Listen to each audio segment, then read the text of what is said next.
వసుధార స్కూల్లో టీచర్గా జాయిన్ అవుతుంది కదా. రిషి డబ్బులు పెట్టి అక్కడ వెళ్ళిపోతాడు కదా. వసుధార వెళ్ళిపోతున్న రిషిని బాధగా చూస్తూ ఉంటుంది కదా. వసుధార వెళ్ళిపోతున్న రిషిని బాధగా చూస్తూ కన్నీళ్లు కారుస్తూ ఉంటే రిషి కూడా కళ్ళ నిండా నీళ్లతో వెళ్ళిపోతూ, నీ బాధ కనపడుతుంది, నా బాధ చూపించలేకపోతున్నాను అని బాధపడుతూ ఉంటాడు. అలా వసుధార దగ్గర నుండి బాధగా వెళ్ళిపోతూ ఉంటాడు రిషి. తర్వాత రోజు వసుధార స్కూల్కి వెళ్ళడానికి రెడీ అయ్యి బయటకు వచ్చి ఆటోల కోసం ఎదురు చూస్తూ ఉంటుంది. ఒక్క ఆటో కూడా రాదు. అంతలో రంగా ఆటో వేసుకుని వసుధార ఇంటి ముందు నిలబడతాడు. రే బుజ్జి, మేడం గారిని ఆటో ఎక్కమను అని అంటాడు రంగా. అదేదో నువ్వే చెప్పొచ్చు కదన్నా అని అంటాడు బుజ్జి. రే చెప్పరా అని అంటాడు రంగా.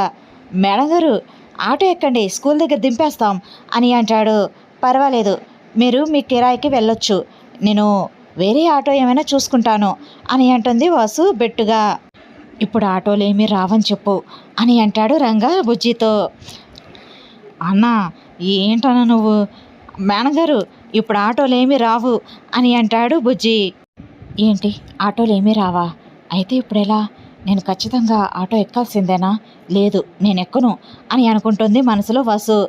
ఆటో రాకపోతే బస్సు వస్తుంది కదా, బస్కి వెళ్తాను అని అంటుంది వసుధార. రిషి ఆటో దిగి, మేడం గారు బస్సు ఎక్కారనుకోండి రష్గా ఉంటుంది, ఖాళీ ఉండదు. అదే ఆటోలో అనుకోండి ఫ్రీగా కూర్చోవచ్చు అని అంటాడు. వసుధార, నేను ఫ్రీగా చూడాలనుకుంటున్నాను ఆటోలో ఒకదాన్నే అని అంటుంది కదా. అది గుర్తుకొస్తుంది. అంటే ఇప్పుడు నేను మిమ్మల్ని చూడాలని ఆటోలో కూర్చోమంటున్నారా అని అనుకుంటూ ఉంటుంది వసుధార.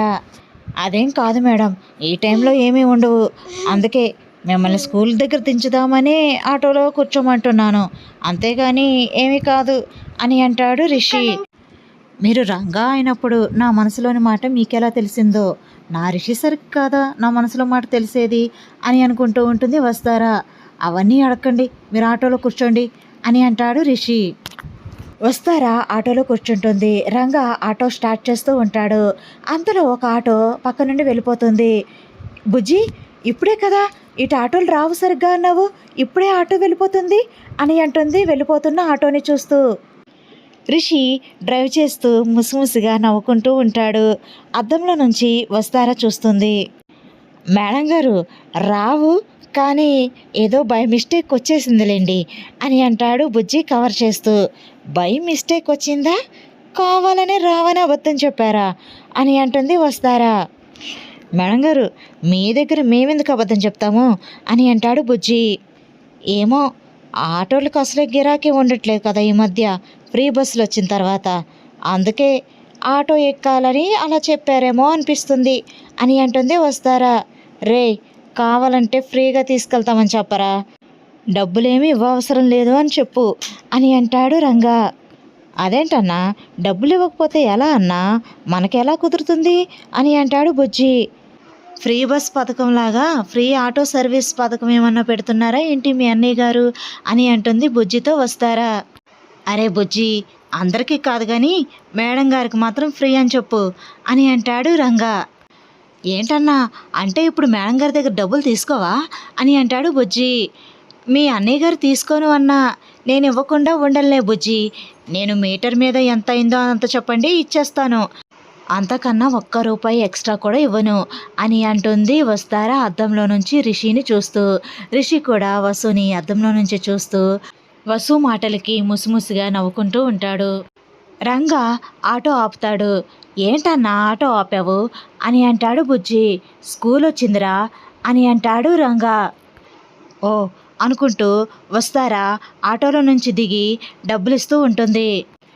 మేడం గారు, చేంజ్ లేదు, మీ దగ్గరే ఉంచండి, సాయంత్రం పికప్ చేసుకుంటాను కదా అప్పుడు తీసుకుంటాను రెండూ కలిపి అని అంటాడు రిషి. అంటే ఏంటన్నా, మేడం గారిని పికప్ చేసుకోవడానికి కూడా మనమే రావాలా అని అంటాడు బుజ్జి. మరి తప్పదు కదరా, మేడం గారు మన గెస్ట్ కదా అని అంటాడు రిషి. మీ దగ్గర చేంజ్ లేదు అంటున్నారు కాబట్టి నేను తీసుకుని వెళ్తున్నాను, నేనైతే డబ్బులు ఇద్దామని అనుకున్నా, మీరే తీసుకోలేదు అని అంటుంది వసు. పర్లేదు మేడం గారు, మీ దగ్గర ఉన్న డబ్బులు ఎక్కడికి పోతాయి, సాయంత్రం తీసుకుంటాం కదా మేము అని అంటాడు బుజ్జి. రిషి బుజ్జిని తల మీద ఒక్కటిస్తాడు. ఏంటన్నా అలా కొట్టావు అని అంటాడు బుజ్జి. లేకపోతే ఏంట్రా, మేడం గారు మన గెస్ట్, అలాంటిది ఆవిడ దగ్గర డబ్బులు తీసుకుంటామా అని అంటాడు రిషి. మేడం గారే ఇస్తానన్నారు కదన్నా, తీసుకుంటే తప్పేంటి అని అంటాడు బుజ్జి.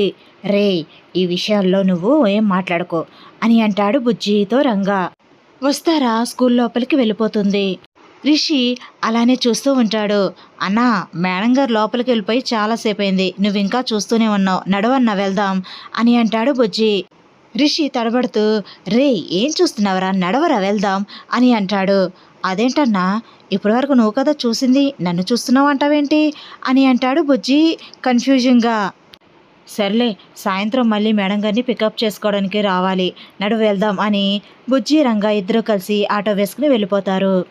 వీడియో నచ్చితే లైక్ చేయండి ఫ్రెండ్స్. మన ఛానల్ని ఫస్ట్ టైం చూస్తున్న వాళ్ళైతే సబ్స్క్రైబ్ చేసుకుని బెల్ ఐకాన్ ప్రెస్ చేయండి. Thanks for watching. Bye bye.